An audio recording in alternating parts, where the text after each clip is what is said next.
I found it in my grandmother's attic on a Tuesday afternoon.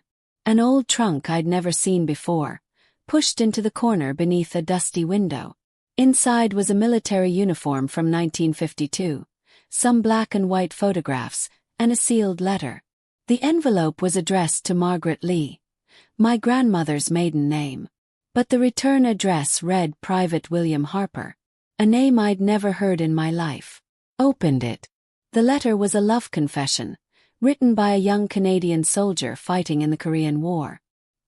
He wrote about a nurse who'd made him laugh during a hospital blackout. A woman who'd reminded him what it meant to be human in the middle of hell. When the war ends, he wrote, I'm coming to find you. You are my reason to survive.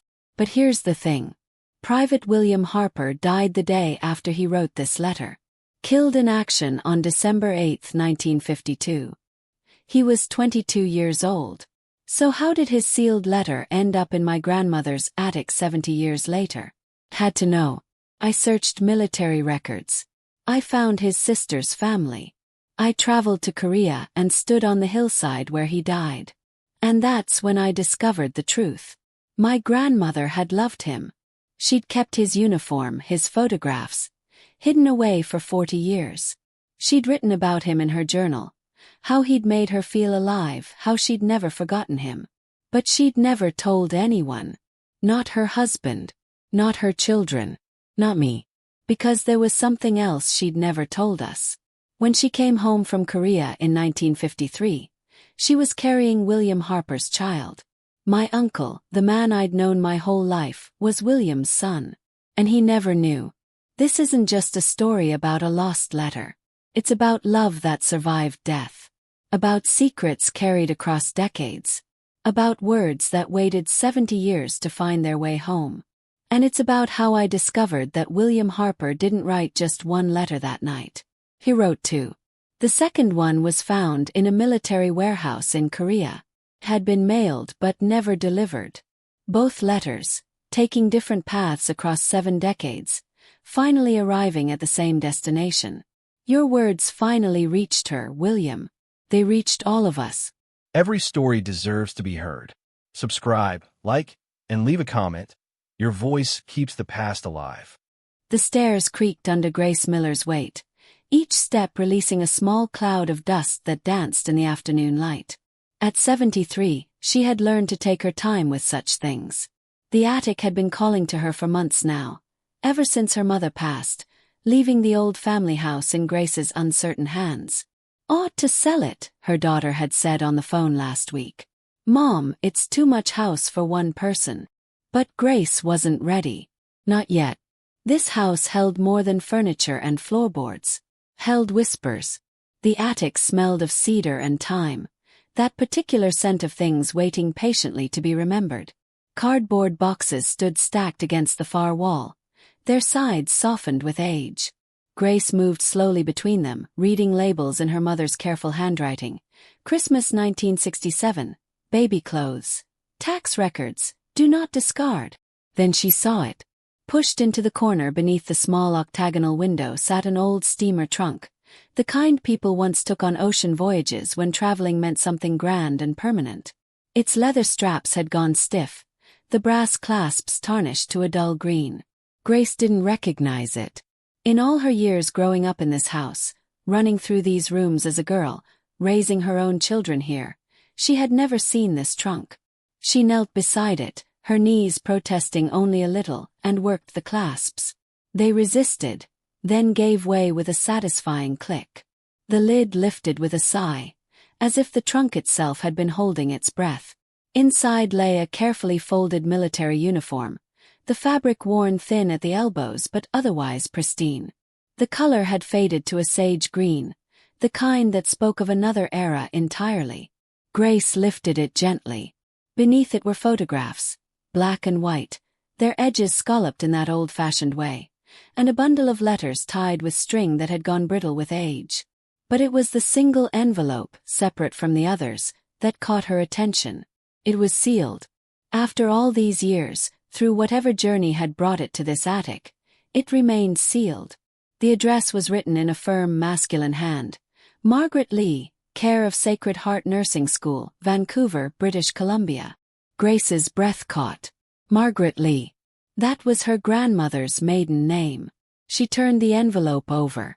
The return address read, Private William Harper, Canadian Army, Serial No. K. 147293. William Harper. Grace searched her memory but found nothing. She had never heard that name. Not once in all the stories her grandmother had told before she passed in 1989. Not in any of the careful genealogy work Grace had done over the years. She held the letter up to the light filtering through the dusty window. The paper inside was thick, the kind of quality stationery that suggested importance, intention. Someone had written this letter meaning for it to matter. Grace looked at the postmark, faded but still legible. December 1952. Pusan, Korea. Korea. The war. Her grandmother had been a nurse. Grace knew that much. She had served during the Korean War. Had rarely spoken of it except to say it had been the hardest years of her life. But Grace had always assumed it was because of what she'd seen, the wounded and dying boys who'd passed through her care. She had never considered there might be another reason for her grandmother's silence. Grace sat back on her heels, the sealed letter resting in her lap. Around her, the attic seemed to lean in, listening. Outside, a bird sang, oblivious to the weight of the moment. Somewhere below, the old house settled with a creak. She knew she should open it. The letter was addressed to her grandmother, and her grandmother was long gone. Whatever secrets it held had waited 70 years already. And yet something made her hesitate. Opening this letter felt like crossing a threshold, stepping into a story that might change everything she thought she knew about the woman who had taught her to bake bread, who had hummed old songs while washing dishes, who had lived in this very house until her final day. Grace looked again at the uniform, at the photographs now spread around her. There he was, a young man in military dress. His smile careful but genuine. His eyes holding that particular mixture of hope and uncertainty that belongs to the very young on the edge of great things. In another photo, he stood with a group of soldiers, his arms slung over another man's shoulders. In a third, he was alone, looking off into the distance, and something in his expression made Grace's heart contract. Who were you, William Harper? And why did my grandmother keep your uniform, your photographs, but never speak your name? She picked up the sealed letter again, feeling its weight, the promise of answers pressed between paper and ink. The afternoon light had shifted, casting long shadows across the attic floor. Grace made her decision. She would open it. She would read it. And if the words inside asked her to, she would follow wherever they led. With careful fingers, she slid her thumb beneath the flap of the envelope. The old glue released with barely a whisper. Inside, folded twice, was a letter written on pale blue paper. Grace took a breath, steadied herself, and began to read. And as she did, the 70 years between that moment and this one seemed to collapse like an accordion, bringing the past rushing forward into the dusty quiet of the attic, where an old woman sat surrounded by ghosts who were suddenly, startlingly, becoming real. December 8, 1952, somewhere near the 38th parallel. My dearest Margaret, I'm writing this by flashlight, tucked into my sleeping bag with the wind howling outside like all the lost souls of this frozen land. The other fellows are asleep, or pretending to be. Sometimes I think we're all just pretending at one thing or another out here. Grace's eyes moved slowly across the page, the handwriting occasionally wobbling, as if the writer's hand had been cold or shaking. She imagined him there, a young man barely out of boyhood, crouched in some makeshift shelter half a world away. I know I shouldn't be writing this. I know I promised myself I'd wait until I could say these things properly, face to face, back home where the words might have a chance of sounding like something other than the desperate thoughts of a scared soldier. But tonight feels different somehow. Tonight feels like if I don't get these words down, I might lose them forever, and that would be worse than never having had them at all. Do you remember that night in Pusan 3 months ago, when the power went out in the hospital? You just finished a 16-hour shift, and I was supposed to be sleeping off the morphine from my leg wound. But I couldn't sleep. The pain wasn't in my leg, it was everywhere and nowhere, the kind of ache that comes from seeing too much, from being too far from everything that makes sense. You sat beside my cot with a candle, and we talked until dawn. You told me about growing up in Vancouver, about your father's boat, about the way the fog rolls in off the Pacific and makes the whole world feel like a secret. I told you about the farm in Alberta, about my mother's garden, about the way the wheat fields look in August when they've gone gold and the wind makes them move like water. And somewhere in those hours, Margaret, somewhere between your stories and mine, I fell in love with you. Grace stopped reading, pressing her hand to her chest. The words were so raw, so immediate, that she felt like an intruder. But she couldn't stop now. I know what you're thinking. You're thinking it's the war talking, that men say these things when they're far from home and frightened and looking for something to hold on to. Maybe you're right. Maybe I am all those things. But Margaret, I've been in this uniform for 18 months now, and I've met a lot of nurses, a lot of good women doing impossible work under impossible circumstances. And not one of them made me feel the way you did that night. You made me feel human again. Every night since I left that hospital, I've looked up at the stars. I know you're seeing the same ones, even if the sky looks different from where you're standing. I imagine you finishing your shift, stepping outside for air, tilting your head back to look up. And I think, we're both under the same sky, breathing the same air, just separated by miles and war and all the terrible machinery of this conflict. But we're both here. We're both alive. And that has to mean something. They're sending us north tomorrow. I can't tell you where. They never tell us where until we're already moving. But it's north, closer to the lines, farther from the relative safety of the rear positions. The lieutenant tried to make it sound routine, but we all know what it means. The fighting has been fierce up there. The Chinese keep coming wave after wave, and our boys keep falling back, falling back again. I'm not afraid of dying, Margaret. Not in the way you might think. What frightens me is the idea of disappearing. Of being one more name on one more list, one more telegram delivered to my mother's door, one more stone in one more cemetery where the grass grows over the stories until no one remembers them anymore. So I'm writing this as a kind of insurance, I suppose.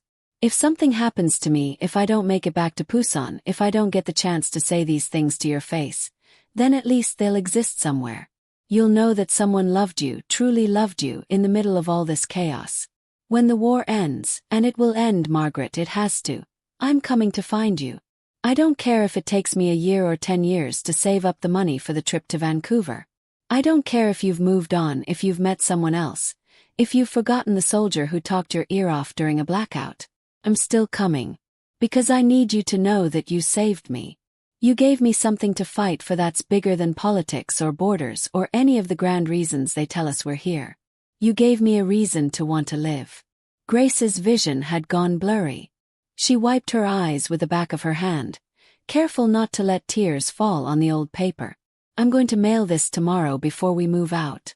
With any luck, it'll reach you in Vancouver by Christmas. Maybe you'll read it by a fire with snow falling outside, and you'll think of me out here in this frozen wasteland, and you'll smile.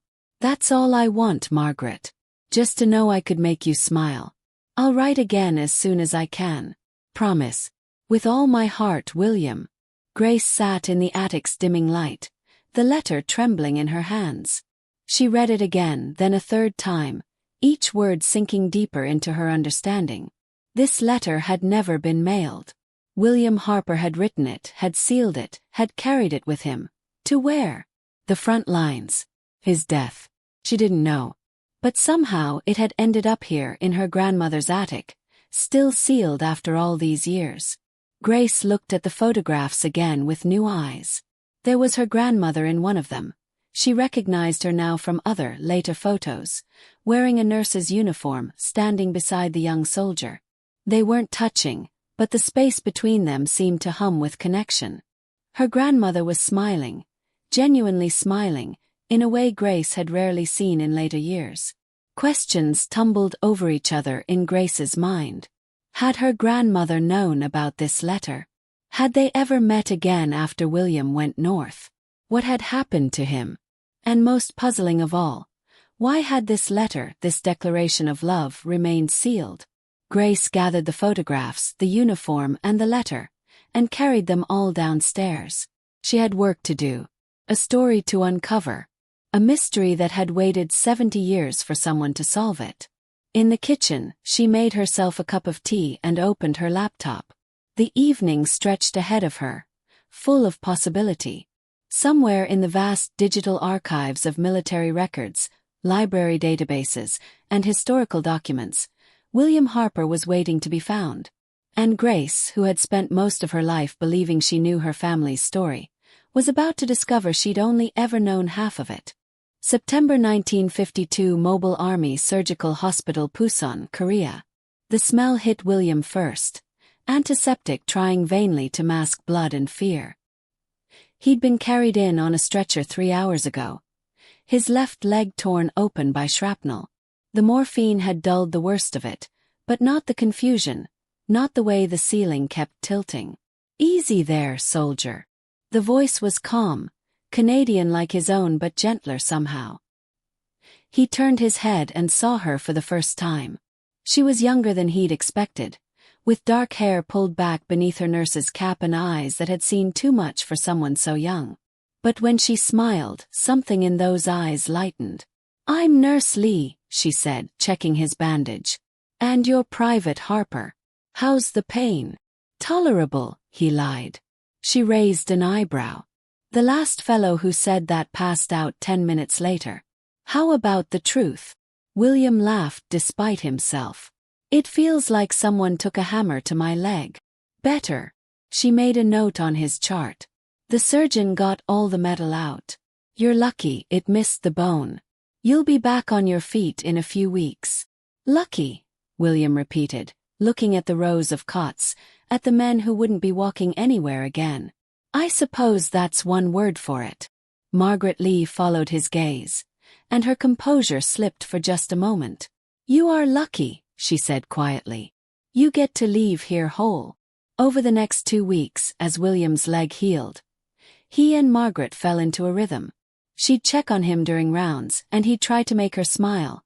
A joke, a story from home, anything to break through the exhaustion shadowing her face. "Where in Canada are you from?" he asked one afternoon. "Vancouver. You can see the water from my parents' house." Her hands moved with practiced ease, changing his dressing. "On clear days, you can see all the way to Vancouver Island. I'm from Alberta, near Edmonton. Nothing but wheat and sky for miles." He winced. "I used to find it boring. Now I'd give anything to see those fields again." "You will," she said with quiet certainty. "What about you? Someone waiting for you back home?" She paused before answering. "There was someone. He didn't understand why I wanted to come here." She secured the bandage. "So I suppose there isn't anyone anymore." "His loss," William said, and meant it. Margaret looked at him then, really looked at him, and something passed between them that neither could name. The blackout came 2 weeks later. William had been cleared to walk with crutches, but sleep eluded him. Too many dreams of mortar fire, of friends screaming. When the lights failed, Margaret appeared with a candle, her face illuminated like a figure in an old painting. "Can't sleep?" she asked. "Not really."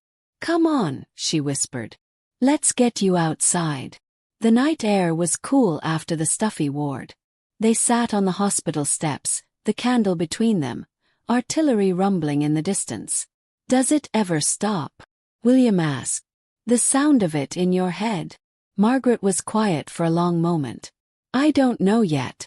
Ask me when we're home." And then they talked the way you only can in darkness, when normal rules slip away. William told her about the farm. His sister who wanted to be a teacher. Margaret told him about nursing school, the ferry rides across English Bay, the smell of salt water and cedar. "I miss rain," she said suddenly. "Real rain. Everything here is either dust or mud. In Alberta, we always want the rain to stop." William shifted his leg. "Funny what you miss. What do you miss most?" "Quiet. Real quiet. And coffee that doesn't taste like mud. And..." He trailed off, suddenly aware of how close she was sitting. "And I miss feeling like life could be simple again. Like I could want simple things without feeling guilty that I get to want them when so many guys don't." Margaret nodded slowly. Every time I see another boy who won't make it, I wonder why I get to walk away. Why I get to feel anything at all. But you do. We do. And maybe that means something. They sat in silence, watching the candle burn lower. Somewhere in that silence, William felt something shift inside him. This woman had become essential somehow. The thought of leaving and never seeing her again made his chest tighten. "Margaret," he said, his voice rough. "When this is over." "Don't," she interrupted gently. "Don't make promises about after. Just be here now. With me. That's enough." So he was. They sat together as the candle died, as dawn colored the sky, as the hospital woke around them. And if William's hand found hers in the darkness, if her fingers tightened around his, neither of them spoke of it. Some things didn't need words. 3 days later, William was transferred out. 2 weeks after that, he was cleared for duty. The morning he left, he found Margaret finishing her shift, exhausted. "So this is it," she said, not meeting his eyes. "For now. William." She finally looked at him. "You be careful. Come back whole." "I will. And Margaret, when the war ends, I'm coming to find you." She smiled, but it didn't reach her eyes. "You don't have to say that. I know. But I'm going to anyway." He wanted to kiss her, to promise everything would be all right. But other soldiers were waiting. A captain was barking orders, and the moment slipped away. "Goodbye, William." "Not goodbye. Just see you later." As the truck pulled away, William watched her figure grow smaller. She stood perfectly still, one hand raised in farewell, until the road curved and she disappeared. He didn't know it would be the last time he'd see her. Didn't know that in 3 months, he'd be writing her a letter he'd never mail. Didn't know that 70 years later, his words would finally find their way home. All he knew was that he loved her, and that had to be enough. December 7, 1952, 20 miles south of the 38th parallel. The tent offered little protection from the cold that seeped up through the frozen ground. William sat on his cot, rifle cleaned and ready, gear packed for the morning's advance. Around him, the other men went through their own rituals, writing letters, playing cards, staring at photographs of people who might as well have lived on another planet. Corporal Davis was losing badly at poker. "I swear, Tommy, if you're cheating." "How can I cheat? You can see all my cards." Private Thompson gestured at the single lantern swinging from the tent pole. "You're just terrible at poker. At least I'm not mooning over a nurse like Harper." William looked up from the blank page he'd been staring at. "I'm not mooning. Could have fooled me. You've been staring at that paper for half an hour." Davis threw down his cards. "I'm out." The others laughed, but it was hollow laughter, men trying to forget what tomorrow would bring. Lieutenant Harrison had briefed them that afternoon. Chinese forces had dug into the ridgeline to the north. The orders were to advance, engage, and hold. William had been through enough operations to know what to expect. Some of them would die. More would be wounded. And the ones who walked away would carry it forever. He looked down at the paper again. He'd been trying to write to Margaret for days, but the words wouldn't come. How did you tell someone you loved them when you might not live to see whether they felt the same? "Harper." Lieutenant Harrison ducked into the tent. "You're on watch in an hour. Get some rest before then." "Yes, sir." After Harrison left, the tent fell quiet. Davis lay staring at the canvas ceiling. Thompson pulled out a photograph of his wife and baby daughter, born after he'd shipped out. He hadn't met her yet. Might never meet her. William picked up his pen. He'd been wrong to wait for perfect words. There were no perfect words for this. There was just the truth, raw and desperate.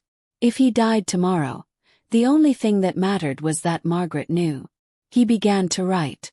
The words came quickly now, tumbling out without polish. He wrote about that night in Pusan, about the way she'd made him feel human. He wrote about stars and promises and fear and love. He wrote until his hand cramped, until the page was full of everything he'd been too afraid to say before. When he finished, he read it over once. It wasn't poetry, but it was true, and that would have to be enough. He folded the letter carefully, sealed it in an envelope, and addressed it to Margaret's nursing school in Vancouver. Tomorrow, before they moved out, he'd give it to the mail clerk. "Harper, your watch." Thompson stood in the tent entrance, breath visible in the cold air.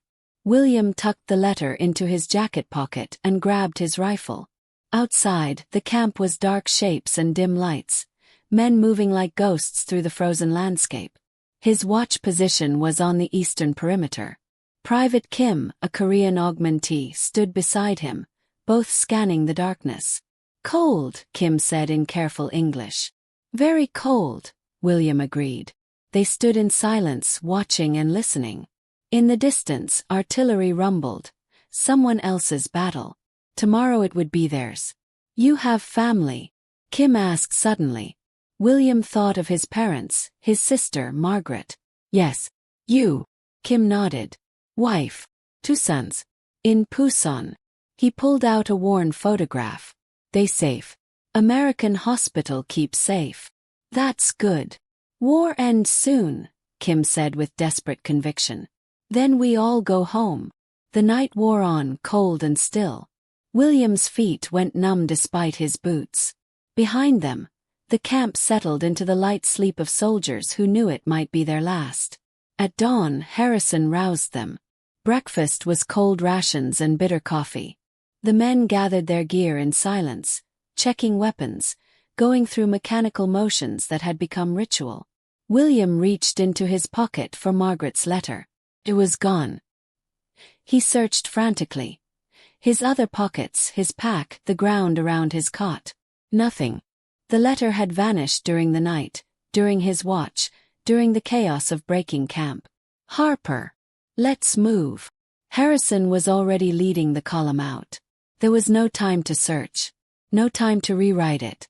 William fell into line, his mind reeling. The letter was out there somewhere, lost in the frozen mud or blown away by the wind. All his words, all his love, gone before they'd had a chance to reach her. The column moved north toward the ridgeline. The sun rose pale and cold. William's breath came in clouds, his rifle heavy in his hands. Beside him, Davis hummed nervously. Behind him, Thompson prayed under his breath. They were 2 miles from camp when the artillery started. The Chinese had spotted them. Shells began falling, exploding in gouts of frozen earth and shrapnel. The column scattered, men diving for cover that didn't exist. Harrison shouted orders, but his voice was lost in the roar. William hit the ground, face pressed into mud that was more ice than dirt. Something screamed overhead and detonated 50 yards away. A man cried out. He couldn't tell who. The world had become noise and confusion and terror. He thought of Margaret, of her calm voice and capable hands. He thought of the letter lying somewhere in the mud, unread and unknown. He thought, I should have told her in person. I should have kissed her that morning. I should have. Another explosion, closer this time. The ground jumped beneath him, and everything went white. When the ringing in his ears subsided, he realized the shelling had stopped. He was alive, wounded, bleeding from somewhere, but alive. Around him, other men were picking themselves up, checking for injuries, calling out names. Medic! We need a medic! William tried to stand and fell. His left leg, the same one wounded in September, was bleeding through his pants. Not shrapnel, just a deep cut from diving onto frozen rocks. He'd live. But as he looked around at the casualties being gathered, at the men who wouldn't be moving, at the blood staining the snow, he understood something with awful clarity. The letter didn't matter. The words didn't matter.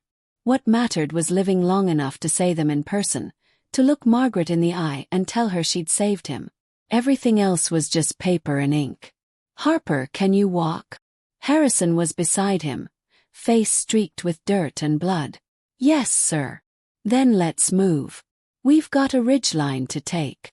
As they advanced into the white, frozen morning, William made himself a promise. If he survived this day, if he made it through the battle and the war, he would find Margaret. He would tell her everything. He would make up for the letter that was lost. He would make it right. Behind them, in the mud beside an abandoned supply tent, a sealed envelope lay half buried in the frozen earth. The sun climbed higher, casting shadows across its surface, but no one noticed. It would be 70 years before anyone did.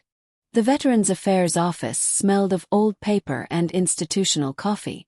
Grace had spent the past 3 weeks making phone calls, sending emails, gradually piecing together fragments of William Harper's life. Now she sat across from a clerk named Jennifer, who looked barely old enough to remember the Gulf War, let alone Korea. "So you're looking for service records from 1952? Jennifer's fingers flew across her keyboard. "You said the name was Harper, William? Private William Harper. Serial number K. 147293.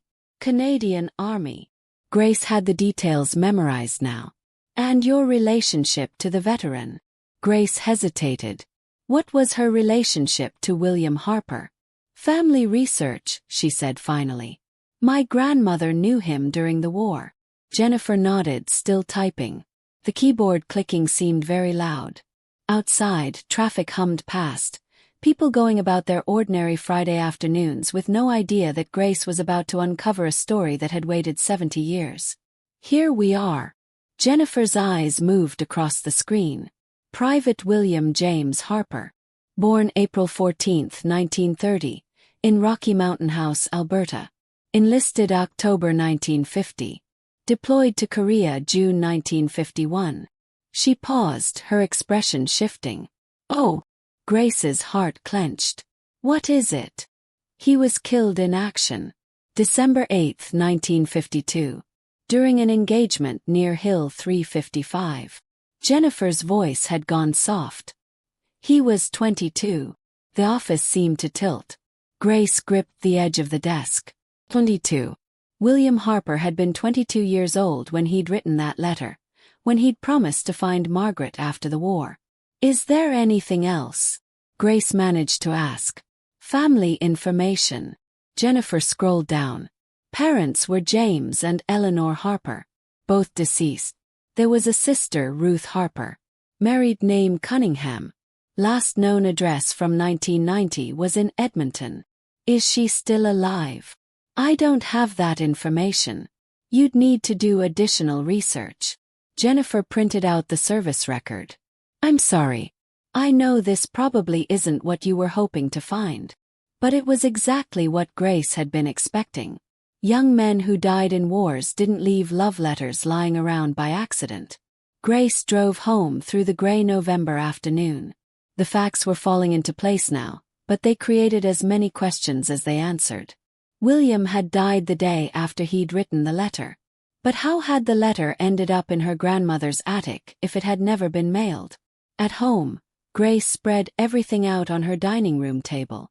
She'd also found her grandmother's nursing records from Sacred Heart Hospital archives. Margaret Lee had served in Korea from March 1952 through August 1953, stationed at the mobile hospital in Pusan, then later near Seoul. Grace pulled out her phone and called her daughter, Emily. "Mom, is everything okay?" "I'm fine, honey. I just need to ask you something. Did Grandma Margaret ever talk to you about the Korean War?" "Not really. She told me once that she'd been a nurse in Korea, but that was about it." "Why? Did she ever mention a soldier named William Harper?" "Not that I remember." "Mom, what's this about?" Grace told her about the letter, about William's death. "I think Grandma was in love with someone who died, and she never told anyone. That's so sad." "I know. I'm trying to find his sister, Ruth. She might still be alive. Want me to help?" "I'm pretty good at internet detective work." They worked together over the phone, Grace reading out information while Emily searched databases. Within an hour, they had a lead. Ruth Harper Cunningham had died in 2018, but she'd had 3 children. One daughter, Patricia, still lived in Edmonton. "I found a phone number," Emily said. "Want me to send it to you?" Grace stared at the number on her phone screen. What would she say? She dialed anyway. The phone rang 4 times. "Hello. Is this Patricia Cunningham? Yes. Who's calling? Grace took a breath. My name is Grace Miller. This is going to sound strange, but did you have an uncle named William Harper? There was a pause. Uncle Bill. He died in the Korean War before I was born. Why? I found something that belonged to him. A letter he wrote during the war. It was in my grandmother's attic.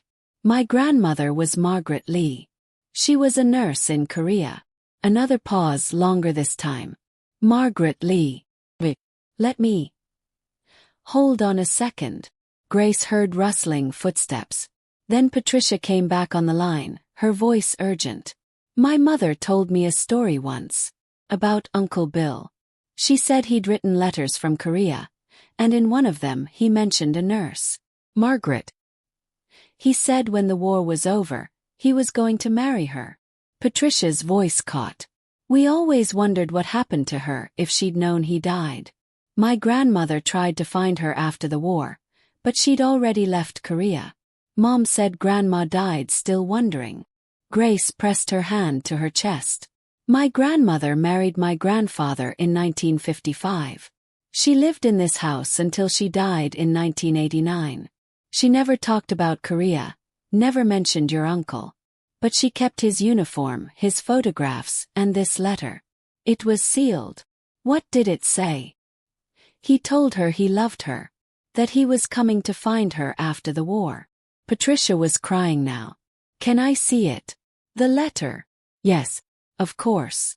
Grace looked at the envelope on her table. Patricia, I need to understand what really happened. Not just to your uncle but to my grandmother. Why she kept these things. Why she never spoke of him. Do you think she loved him? Grace thought of her grandmother, the quiet woman who'd baked bread every Saturday, who'd hummed old songs, who'd sometimes stared out the window with an expression Grace had never been able to read. I think she must have. I think she loved him and lost him, and spent the rest of her life carrying it alone. They talked for another hour, Patricia sharing stories about Uncle Bill, Grace sharing what she knew about Margaret. By the time they hung up, they'd made a plan to exchange documents and photographs. That night, Grace sat at her kitchen table with tea that grew cold. She looked at her grandparents' wedding photo from 1955. Her grandfather had been a good man, steady, kind. He'd given Margaret 3 children and 40 years of marriage before dying in 1995. But had he known? Had Margaret told him about William Harper? Grace picked up the letter again, reading it for perhaps the 20th time. But there was something about the physical object, the variations in handwriting where William's hand had shaken, the fold marks, that made him feel real. What happened to you, Grandma? Grace whispered. The next morning, Grace drove to Sacred Heart Hospital. The original building was gone, but the archives were still there. I'm looking for information about a nurse who trained here, Grace explained to the archivist Helen. Margaret Lee. She would have been here in the early 1950s.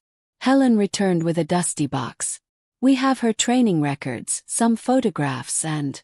She pulled out a worn leather journal. Her personal log from Korea. The nurses were encouraged to keep them. Most were destroyed, but Miss Lee's was donated by the family after her death. Grace's hands trembled. May I read this?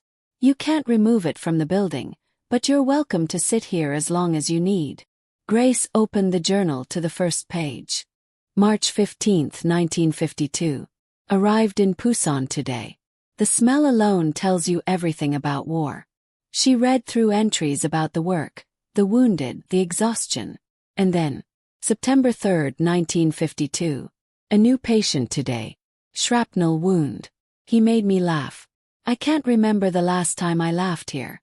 His name is William. Grace's breath caught. She flipped ahead. September 18th. He's being transferred tomorrow. I told him to be careful. He promised he would come back. I don't know why that matters so much, but it does. November 24th. Still nothing. I dream about him. The feeling doesn't fade. And then, in shaky handwriting. December 15th, 1952. William is dead. Killed in action December 8th. one of his unit told me. He said William had talked about me, had carried my photograph. He said William died quickly. I nodded and went back to work. What else could I do? But tonight I can't stop crying. I loved him. I didn't know how much until now. And I never told him. Grace set the journal down, tears streaming. Now she understood.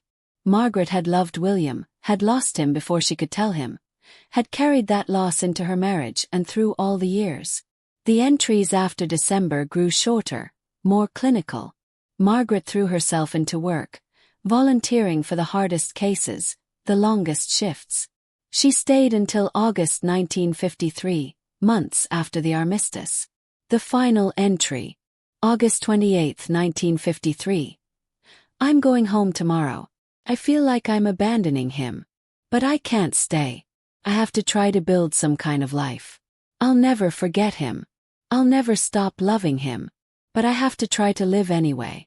Grace closed the journal and sat in the quiet archive room.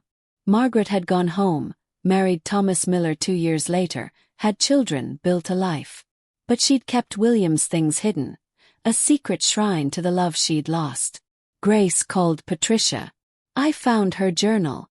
Your uncle's letter. I know now why it was sealed. I know what happened. Tell me, Patricia said. Grace did. She told the whole story, feeling the presence of everyone who'd touched it. William, Margaret, all the people who'd loved and lost during that war. So what do we do now? Patricia asked. Grace thought about it. I think I need to go to Korea. I need to see where they met, where he died. I need to complete the journey for both of them. When? Soon. As soon as I can arrange it. Because the letter had waited 70 years to find its ending. And Grace was finally ready to write it. March 15, 1952. Arrived in Busan today. The smell alone tells you everything about war. She read through entries about the work, the wounded, the exhaustion. And then, September 3, 1952. A new patient today. Shrapnel wound. He made me laugh. I can't remember the last time I laughed here. His name is William. Grace's breath caught. She flipped ahead. September 18th. He's being transferred tomorrow. I told him to be careful. He promised he would come back. I don't know why that matters so much, but it does. November 24th. Still nothing. I dream about him. The feeling doesn't fade. And then, in shaky handwriting. December 15th, 1952. William is dead. Killed in action December 8th. One of his unit told me. He said William had talked about me, had carried my photograph. He said William died quickly. I nodded and went back to work. What else could I do? But tonight I can't stop crying. I loved him. I didn't know how much until now. And I never told him. Grace set the journal down, tears streaming. Now she understood. Margaret had loved William, had lost him before she could tell him, had carried that loss into her marriage and through all the years. The entries after December grew shorter, more clinical. Margaret threw herself into work, volunteering for the hardest cases, the longest shifts. She stayed until August 1953, months after the armistice. The final entry. August 28, 1953. I'm going home tomorrow.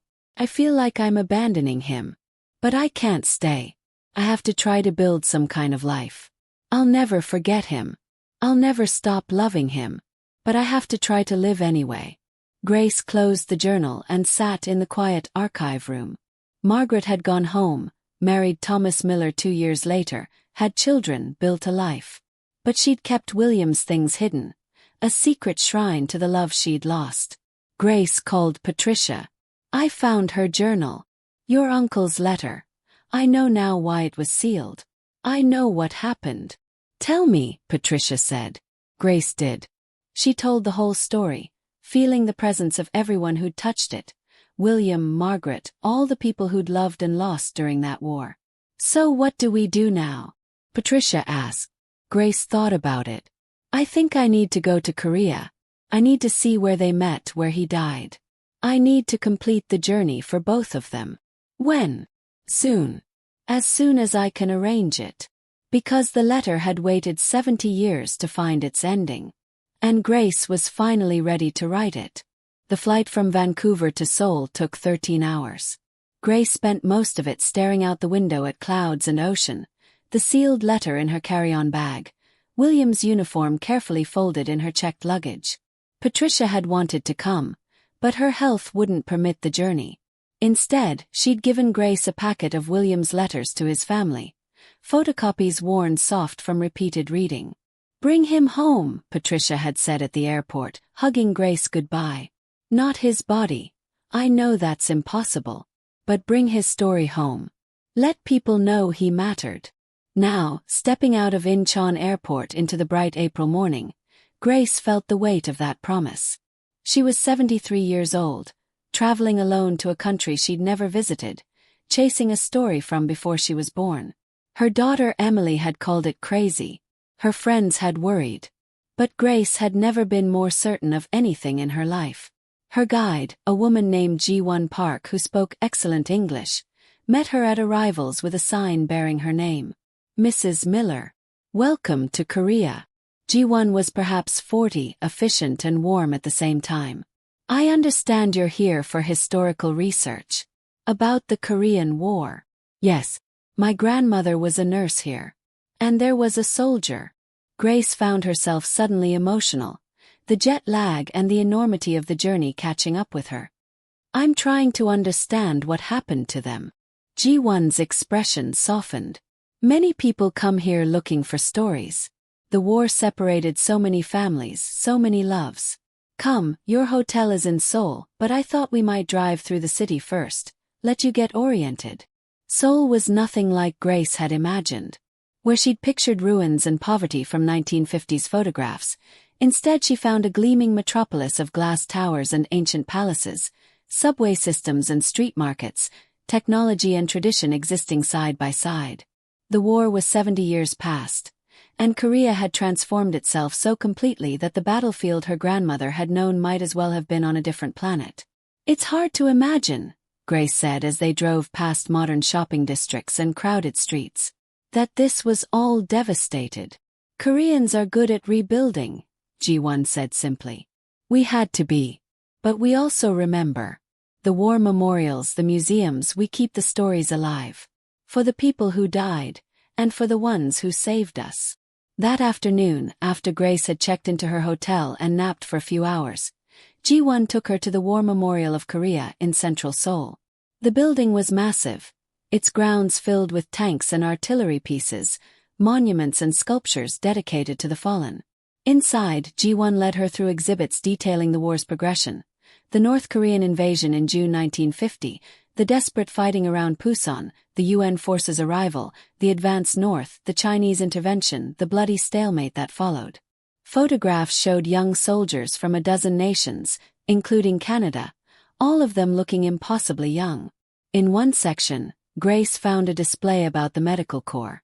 Nurses in white, standing beside field hospitals, their faces exhausted but determined. She searched each photograph, wondering if her grandmother might be there, captured by some military photographer's camera.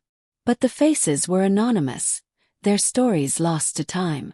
"Tomorrow we go to Busan," Ji-won said as they left the memorial. "The hospital where your grandmother worked, the building is gone, but I've found someone who can show us where it was.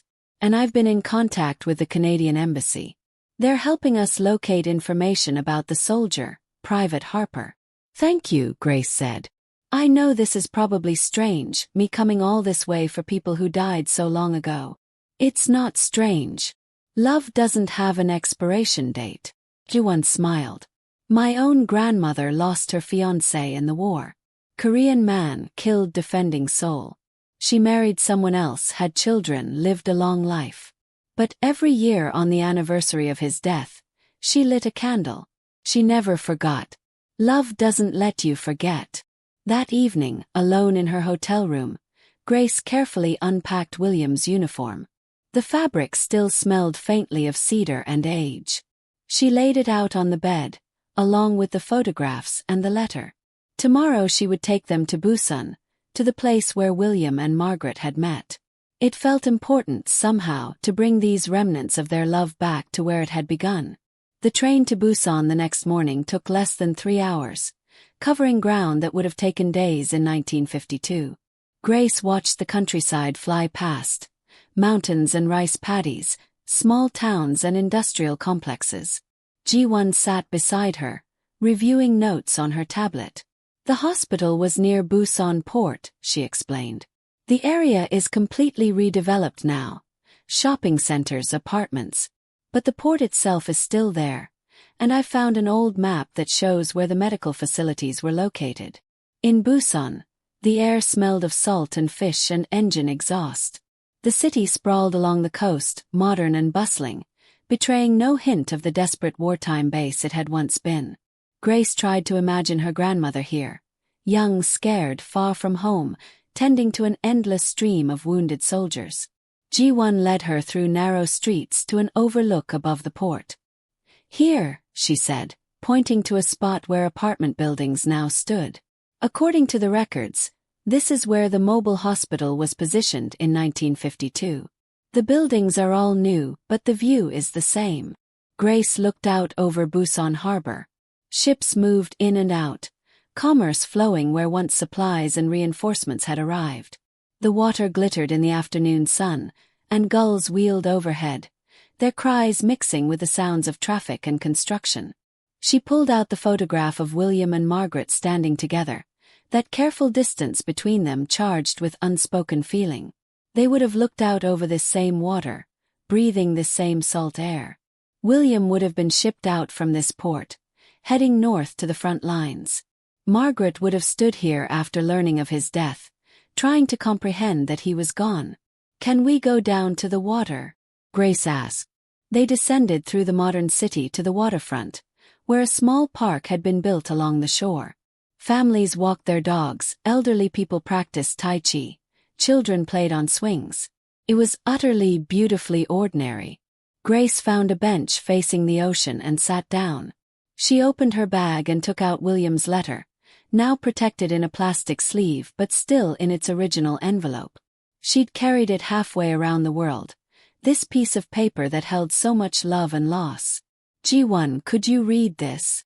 Grace held out the letter. Out loud. "I want to hear his words here, where he wrote them." Ji-won took the letter reverently and began to read. Her voice carried William's words across the decades. His love, his fear, his hope for a future that would never arrive. The Korean woman's accent gave the words a strange beauty, as if William himself was speaking across cultures and time. When she finished, several people had gathered at a respectful distance, sensing something important was happening. An elderly man stood nearby, his weathered face tracked with tears. He spoke in Korean and Ji-won translated. "He says he was a boy here during the war. He remembers the Canadian soldiers, how kind they were. He wants to know who wrote the letter." "A soldier named William Harper," Grace said. "He loved my grandmother. He died before he could tell her." The old man listened to the translation, then approached Grace. He took her hand in both of his and spoke, his voice thick with emotion. Ji-won translated. "He says thank you. Thank you to the soldier, to your grandmother, to all the people who came to help us when we had nothing. He says we remember. We will always remember." Other people came forward then, elderly Koreans who had lived through the war, younger ones who'd heard the stories. They touched the letter gently, as if it were a relic. Some left flowers at Grace's feet. One woman brought her a cup of tea from a nearby cafe. Grace sat on the bench by the sea, surrounded by strangers who had become witnesses, and felt something shift inside her. This wasn't just her grandmother's story, or William's. It was larger than that, a testament to all the love and loss and courage of that terrible war, all the lives that had intersected and changed and ended in this place. "Your words finally reached her," Grace whispered, looking out at the water. "Not the way you planned, not in time. But they reached her, William. And they reached all of us." That night, Grace and Ji-won had dinner with a historian from Busan University who specialized in the Korean War. Professor Kim was in his 60s, passionate about preserving the memories of the conflict. "You said Private Harper died near Hill 355, he asked, pulling out a detailed military map. "That was one of the fiercest battles of late 1952. The Chinese held the high ground. Many soldiers died taking those positions." He traced a line on the map with his finger. "The Canadian forces were here, part of the Commonwealth Division. They distinguished themselves in that engagement, held their ground despite heavy casualties." "Can we go there?" Grace asked. "To where he died?" Professor Kim nodded. "It's possible. The area is demilitarized now, though close to the DMZ. There's a Canadian memorial there, actually, a monument to the soldiers who fell in that battle. I can arrange for us to visit tomorrow if you'd like." The next morning was cold and gray, clouds pressing low over the landscape. They drove north from Seoul, the highway eventually giving way to smaller roads. The countryside here was rural, mountainous, the kind of terrain that must have been hellish to fight in. "We're about 10 miles south of the DMZ now," Professor Kim explained as they drove. "This whole area was hotly contested during the war. Every hill, every valley, someone died fighting for it." They turned onto a dirt road that climbed through pine forests. At the top of a rise, a monument came into view, a simple stone marker with a Canadian flag flying above it. Beyond it, the hills rolled away toward the north, where North Korea lay hidden in the mist. Grace got out of the car, the wind immediately cutting through her jacket. Ji-won and Professor Kim stayed back, giving her space. She walked to the monument and read the inscription. "In memory of the Canadian soldiers who gave their lives in the defense of freedom during the Korean War, 1950 to 1953. Their sacrifice will never be forgotten." Below that were listed names. So many names. Grace ran her finger down the list until she found it. Pivot William J. Harper. She knelt in the grass before the monument, the wind whipping her gray hair around her face. From her bag, she pulled out William's uniform jacket, his photographs, and finally, the letter. She laid them all at the base of the stone. "I brought your words, William," she said aloud. "Your letter to Margaret. She never got to read it. Not while you were alive. But I read it. And I brought it here to where you fell, so you'd know it mattered. You mattered." Grace looked out over the hills where William had died. Somewhere out there, on December 8, 1952, a 22-year-old soldier had fallen. He'd died believing his love would go unspoken, his letter undelivered. But he'd been wrong.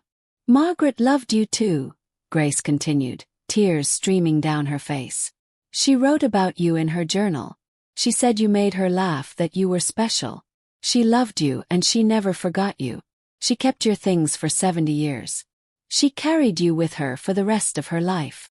The wind moaned through the pines, and for a moment, Grace felt something. A presence, a peace, a sense of completion.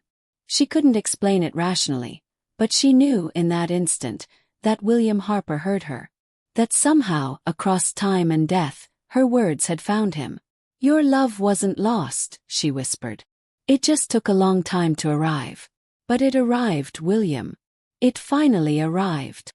She stayed there for a long time, kneeling in the grass before the monument, while the clouds moved overhead and the Korean hills kept their secrets.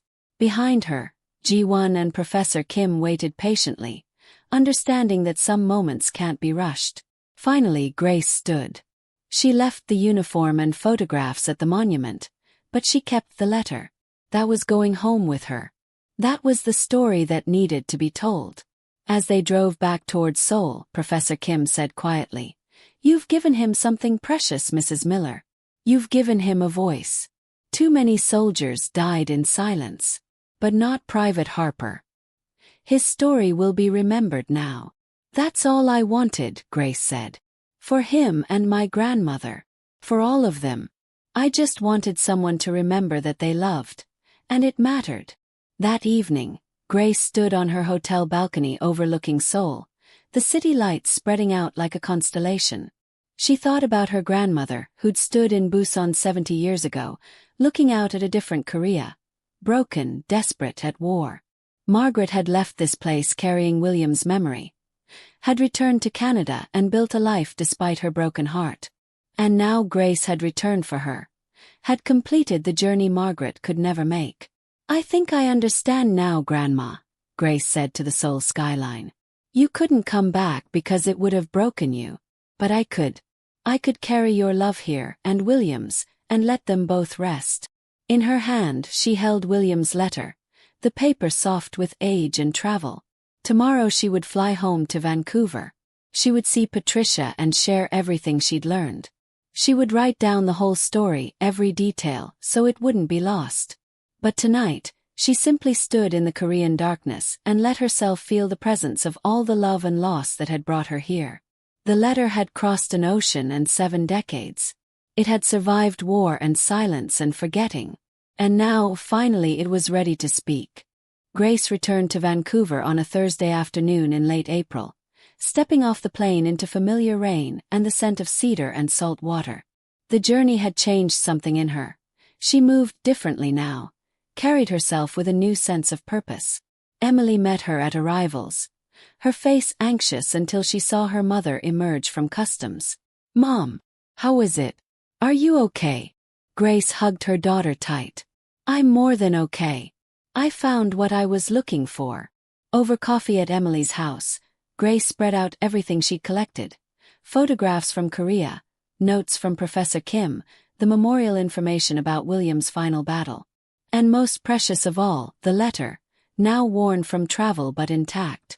"I want to do something with this," Grace said. "I can't just put it back in the attic. William's story, Grandma's story, they deserve to be heard." "What did you have in mind?" Grace thought of the elderly Korean man in Busan, tears streaming down his face as he thanked her for soldiers he'd never met. She thought of Ji-won translating William's words beside the ocean, of the monument standing lonely on that windswept hill. "I want to create an audio documentary," she said. "Something people can listen to. I'll read William's letter, tell the story of how I found it, what happened to him and Grandma.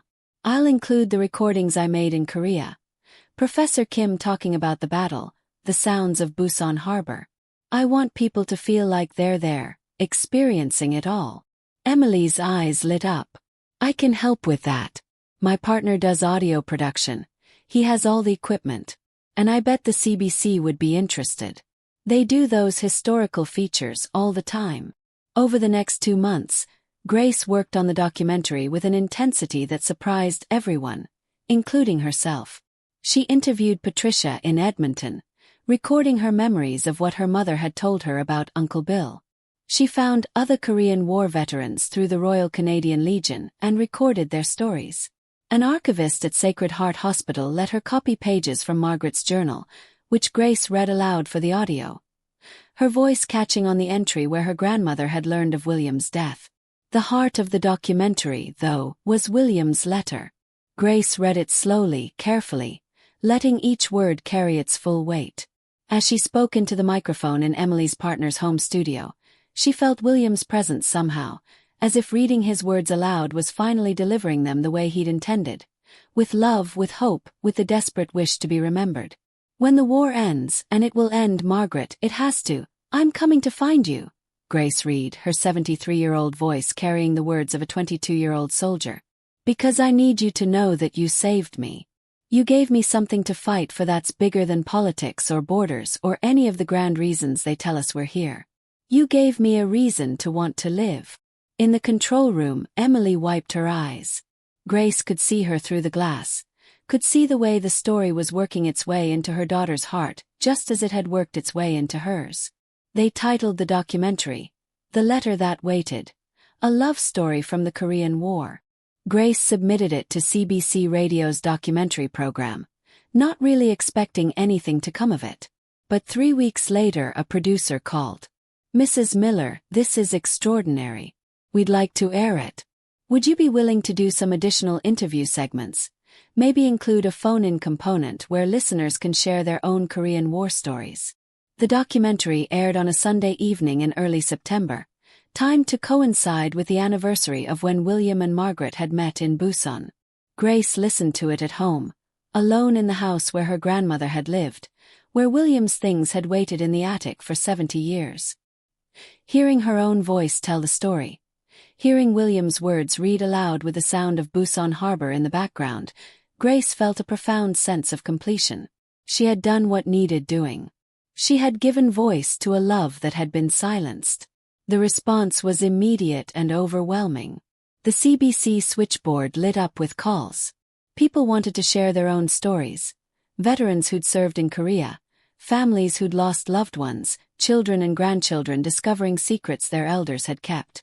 Email after email arrived, each one a testament to how many families carried similar silences, similar losses.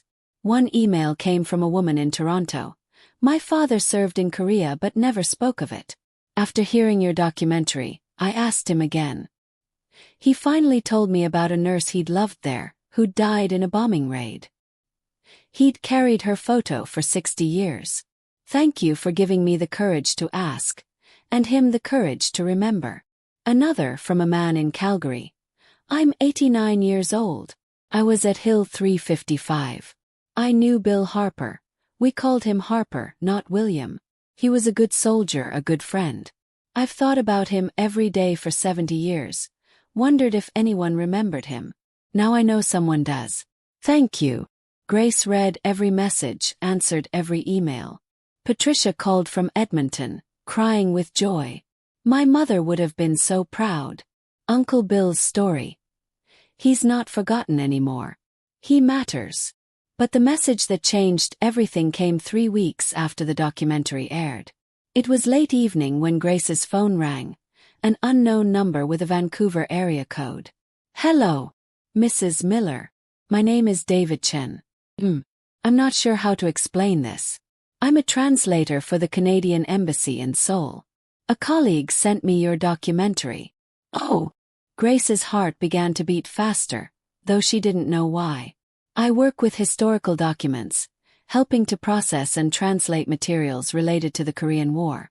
And about 6 months ago, a package arrived at the embassy. It had been in storage at an old U.S. military facility near the DMZ. They were clearing out a warehouse, found boxes of unclaimed mail and personal effects from the war."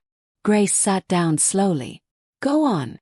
"One of the items was an envelope, addressed to Margaret Lee in Vancouver. From Private William Harper. It was sealed, never delivered. When I heard your documentary, I realized this is the same William Harper.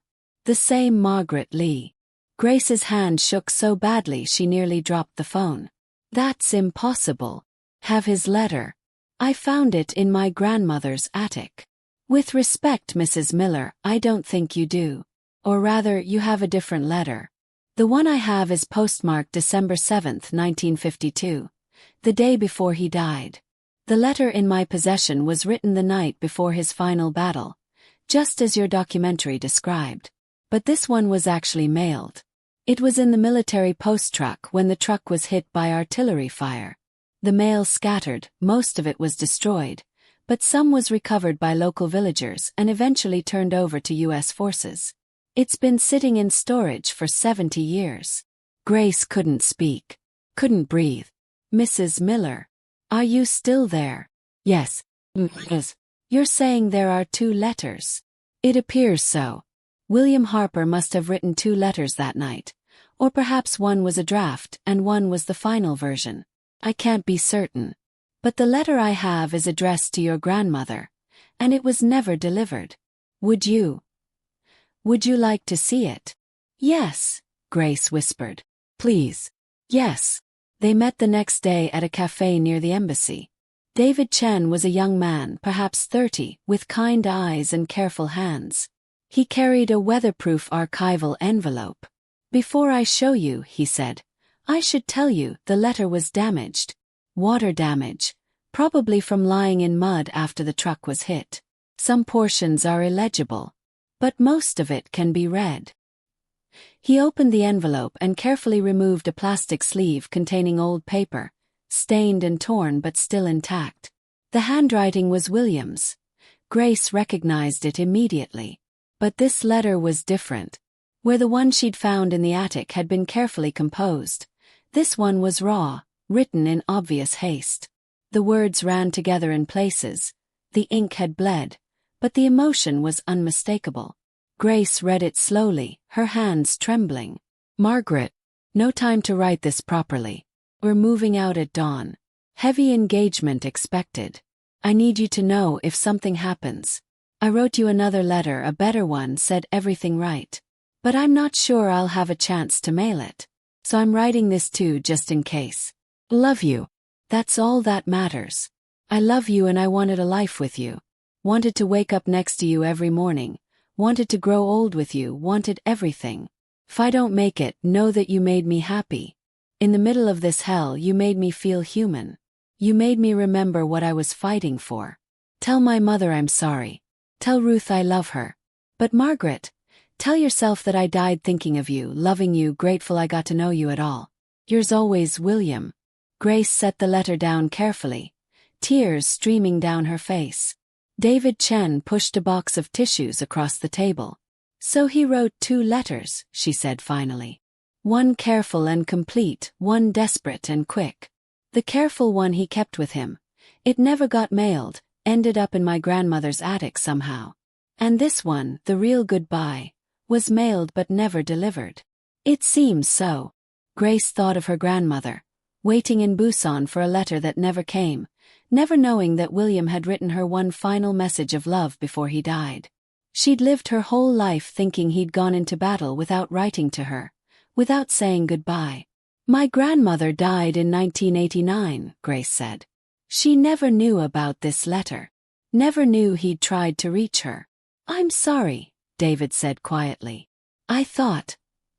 When I heard your documentary, I thought perhaps this would bring closure. But maybe I've only reopened old wounds. Grace shook her head. No, this is important. This matters. Because now I know the whole truth. William didn't just love her. He tried to tell her, tried to reach her right up until the last moment. The letter didn't arrive in time, but the love was there. The effort was there. She looked at the damaged paper, at William's hurried handwriting, at the water stains and mud marks that told their own story of that terrible December day. Can I keep this? She asked. Or make a copy? The original needs to stay with the embassy for now. But I've made high-resolution scans. You can have those. Grace took the USB drive he offered like it was made of gold. I need to update the documentary. People need to know about this. About the second letter, about how close it came to reaching her. There's something else, David said. The villagers who recovered the mail, who kept it safe all these years, they're still there. The village near where the truck was hit. Professor Kim at Busan University could arrange for you to visit, if you wanted to thank them. Grace thought about it. Another trip to Korea, more travel at her age. But she knew she would go. This story had become her purpose, her mission. Completing it meant honoring everyone it touched. Yes, she said. I'll go. Not right away, I need to process this first, update the documentary. But yes, I'll go back. That night, Grace sat in her grandmother's kitchen. Her kitchen now, with both letters side by side. The careful one from the attic, the desperate one from the embassy. 2 attempts to say the same thing, both failing to reach their destination in time, both waiting 70 years to be discovered. She thought about the randomness of it all. How one letter ended up buried in her grandmother's things while the other sat in a warehouse in Korea. How neither arrived when it mattered most, but both survived long enough to tell their story.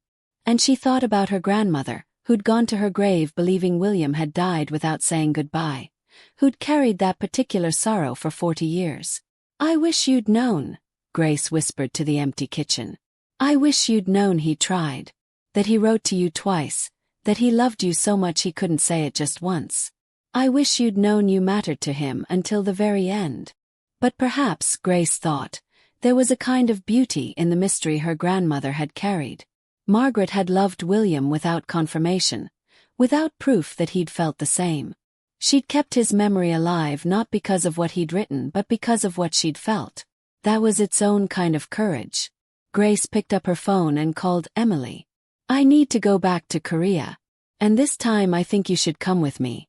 There are people we need to meet, thanks we need to give. And I want you to see where this all happened, where your great-grandmother loved and lost, where this whole story began. When? Emily asked. Soon. Before winter. Before I'm too old or too tired or too afraid. Soon. Because the story wasn't finished yet. There was still one more chapter to write, one more journey to make. And Grace, who'd spent 73 years living a quiet life, had discovered she was capable of extraordinary things when love demanded it. The letters lay on the kitchen table, both of them testaments to a love that had refused to die, that had survived war and silence and 7 decades of forgetting. William Harper's words had finally reached Margaret Lee, not in time, not the way he'd intended, but completely, fully, with all their weight and beauty intact. And that, Grace thought, would have to be enough. It would have to be everything. The updated documentary aired on the first Sunday of November, exactly 1 year after Grace had first climbed those attic stairs and discovered William Harper's trunk. She'd titled this new version The Letter That Finally Arrived, and it included everything. Both letters, David Chen's discovery, the full story of how love had survived 7 decades of silence. Grace recorded a new introduction, speaking directly to the listeners. A year ago, I found a letter in my attic.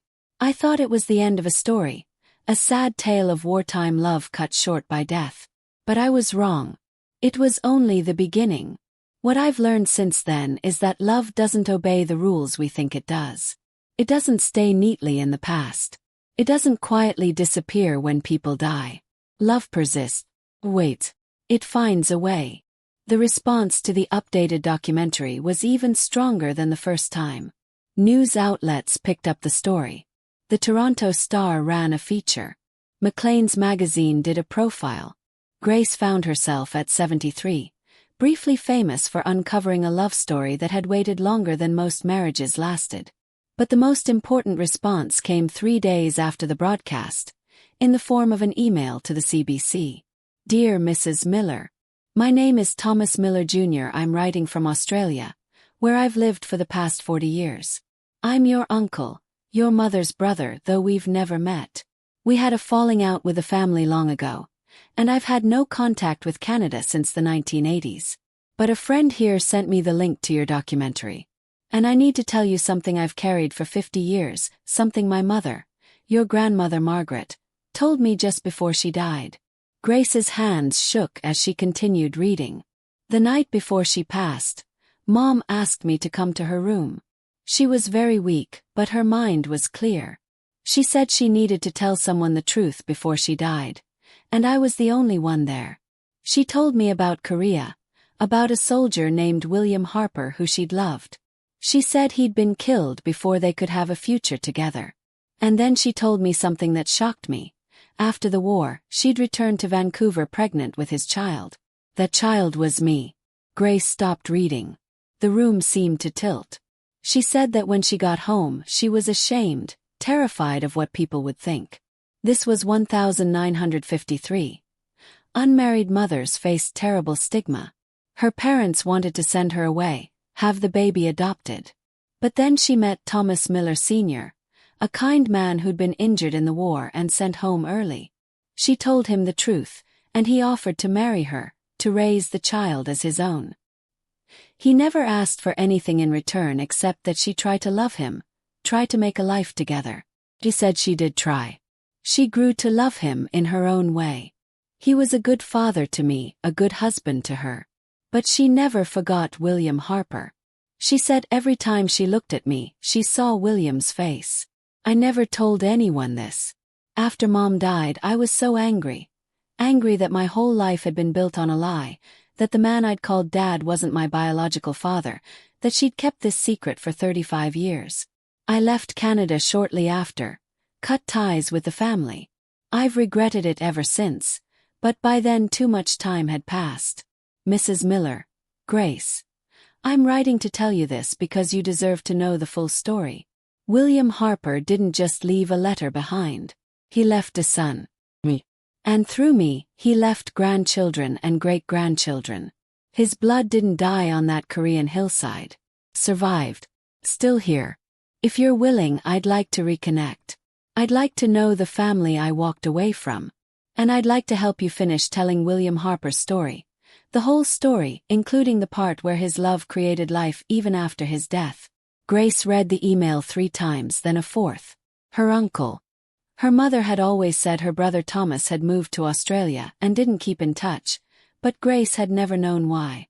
And now this. A secret that recontextualized everything she'd learned. William Harper had a son. Had descendants. His love for Margaret hadn't just been a beautiful tragedy. It had been generative, creative, life-giving. Grace called Emily immediately. "You need to come over. Something's happened. Something extraordinary." Within hours, Grace had exchanged emails with Thomas Jr., shared photographs, begun the process of reconnecting with the uncle she'd never known. He sent pictures of his children and grandchildren, William Harper's grandchildren and great-grandchildren, though they'd never known his name. "We look alike," Emily said, staring at a photo of Thomas Jr.'s daughter. "Mom, she has Grandma's eyes. And look at his grandson. That's definitely the Harper nose from the photographs." Grace felt something shift in her understanding of the entire story. Margaret hadn't just kept William's memory alive through silence and hidden photographs. She'd kept him alive in the most fundamental way possible, through life itself. Every day she'd looked at her son Thomas, she'd seen William. Every milestone Thomas reached, William reached it too, in a way. "This changes the documentary again," Grace said. "We need to tell people. William's story doesn't end with his death. It continues. It's still continuing." She reached out to the CBC, to David Chan at the embassy, to Patricia in Edmonton. Patricia was astonished. "Uncle Bill has descendants. After all this time, thinking his line ended on that battlefield. He has descendants." They decided to create a final segment, a coda to the documentary. Thomas Jr. agreed to be interviewed, to share his story and his mother's deathbed confession. They arranged for him to fly from Australia to Vancouver, and for Patricia to come from Edmonton. The meeting took place in Grace's kitchen, in the house where Margaret had lived, where she'd raised the son William never knew he had. Thomas Jr. was 70 years old, a retired teacher. His face weathered but kind. He looked, Grace thought, remarkably like the young soldier in the photographs, the same set to his jaw, the same thoughtful eyes. Patricia brought William's letters to his family, and Thomas Jr. read them for the first time, weeping as he learned about the father he'd never known. "He wanted to be a teacher," Thomas said, his voice thick.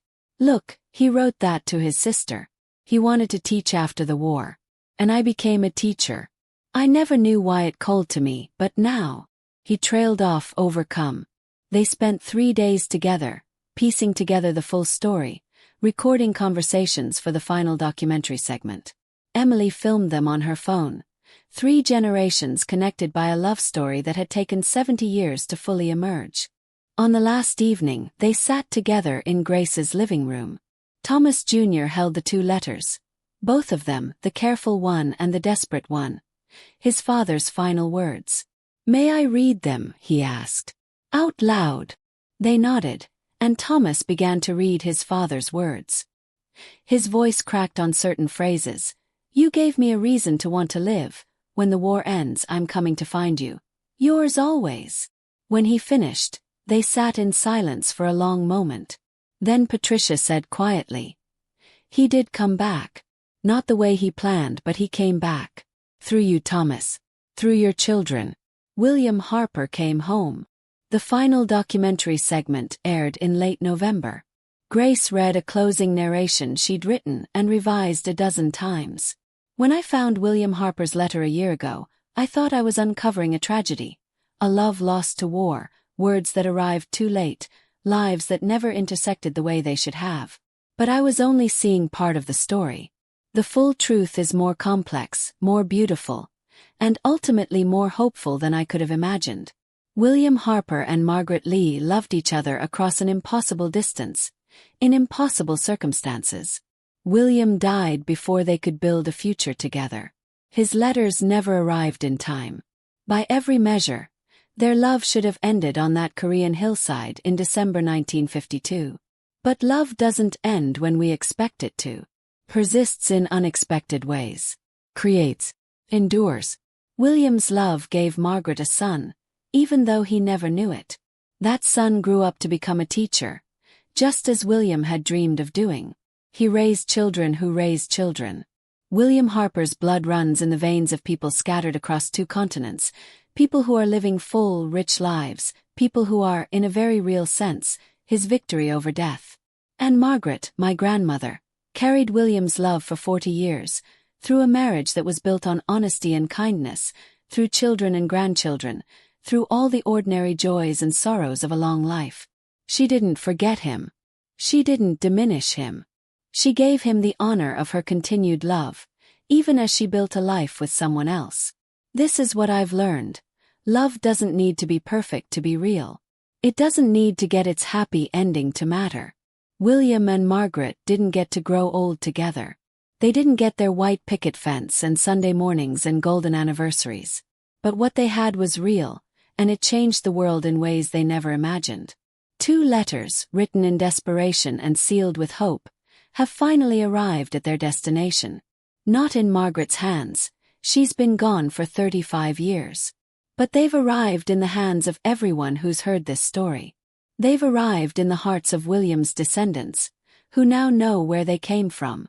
They've arrived in the memories of Korean War veterans who remember, who understand, who carry their own sealed letters and unspoken loves. The letter has arrived. The love has arrived. And it's still here, still alive, still reminding us that the most powerful force in human experience is the willingness to love someone even when the future is uncertain, even when the odds are impossible, even when all we have is right now. William Harper loved Margaret Lee. Margaret Lee loved William Harper. And that love, despite war, despite death, despite 70 years of silence, has finally come home. The documentary ended with sound that Grace had recorded in Busan. The ocean waves, the gulls, the distant sounds of a city that had rebuilt itself from ruins. And over that sound, very faintly, Grace had layered a recording of Thomas Jr. reading his father's final words. "Yours always, William." The response was overwhelming. The CBC reported it was their most listened to documentary in 5 years. Letters poured in from around the world. From Korea, from other veterans' families, from people who'd been moved by the story. A publisher reached out, asking Grace to write a book. A filmmaker inquired about adaptation rights.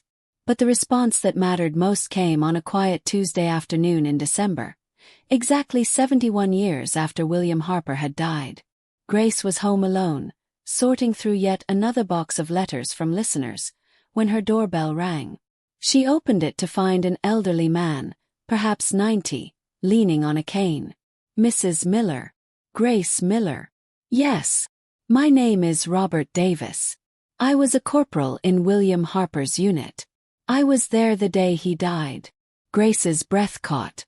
She invited him in, made tea with shaking hands, and they sat in her living room while Robert Davis told her about the last day of William Harper's life. "He was writing letters that night before we moved out," Robert said, his voice thin with age but clear in its details. "I teased him about it, said he was mooning over his nurse. He just smiled and kept writing. Saw him seal 2 envelopes, put them in his jacket pocket. Next morning we got hit hard. Artillery, then ground assault. Bill was beside me when it happened. Shrapnel from a mortar round. He died quick, didn't suffer. I made sure his personal effects got collected, sent to his family. But..." He paused, his eyes distant with memory. "There was chaos. Bodies, wounded, equipment scattered everywhere. I remember seeing letters blowing across the ground, mail from the truck that got hit. I tried to gather some of it, but we were still under fire. I don't know if Bill's letters got properly recovered or if they ended up in the mud with everything else. I've wondered about that for 70 years. They survived," Grace said softly. "Both of them. They took different paths but they both survived. And now the story's been told."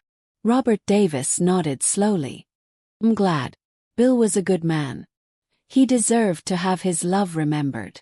They all did. All the boys who died over there, all the loves that got cut short. Someone should remember. He reached into his pocket and pulled out a worn photograph. I've carried this since 1952. Thought you might want it. Grace took the photograph. It showed a group of soldiers, arms around each other's shoulders, grinning despite the mud and exhaustion. In the center was William Harper, younger even than in the other photograph she'd seen. His face open and hopeful. We took that the week before he died, Robert said. He was talking about his nurse, about going to Vancouver after the war. He was happy, Mrs. Miller. Even in that hell he was happy because of her. That's worth something, isn't it? Everything, Grace whispered. It's worth everything. After Robert Davis left, Grace sat alone with the photograph, with the letters, with the entire story that had consumed the past year of her life. She thought about William and Margaret, about love that persisted against impossible odds. She thought about Thomas Jr., about William's grandchildren and great-grandchildren living their lives in Australia and Canada, carrying forward a love they'd never known existed. And she thought about herself, a 73-year-old woman who'd climbed into an attic looking for nothing in particular and found a purpose she'd never expected. Her phone rang. It was Emily. Mom, you won't believe this. The documentary is being used in schools now. Canadian history classes, teaching about the Korean War. They're using William's story to help kids understand what war costs, what it means. His words are reaching thousands of students. Grace smiled. He wanted to be a teacher. What? William. He wrote in his letters that he wanted to teach after the war. And now he is teaching. Just took him 70 years to get to the classroom. That evening, as the December sun set over Vancouver, Grace stood at her kitchen window looking out at the Pacific. Somewhere across that ocean in Korea, a monument bore William Harper's name. Somewhere in Australia, his great-grandchildren were waking up to a new day. Somewhere in Canada, students were hearing his words, learning about love and war and sacrifice. The letter had arrived. Not on time, not the way anyone planned, but completely, fully, with all its love intact. Grace raised her teacup in a silent toast. To William, to Margaret, to all the loves that war had touched, to all the words that had waited to be spoken, to all the stories that refused to die. Your words reached her, William, she said to the sunset. They reached all of us. And we'll make sure they never get lost again. Outside, the rain began to fall. Real rain, the kind that lasts for days, the kind Margaret had missed during her time in Korea. Grace listened to it drumming on the roof and thought, this is healing. This is what closure sounds like. Not an ending but a continuation. Not silence, but voices carrying forward through time. The letter had finally arrived. And love, stubborn, persistent, indestructible love, had won.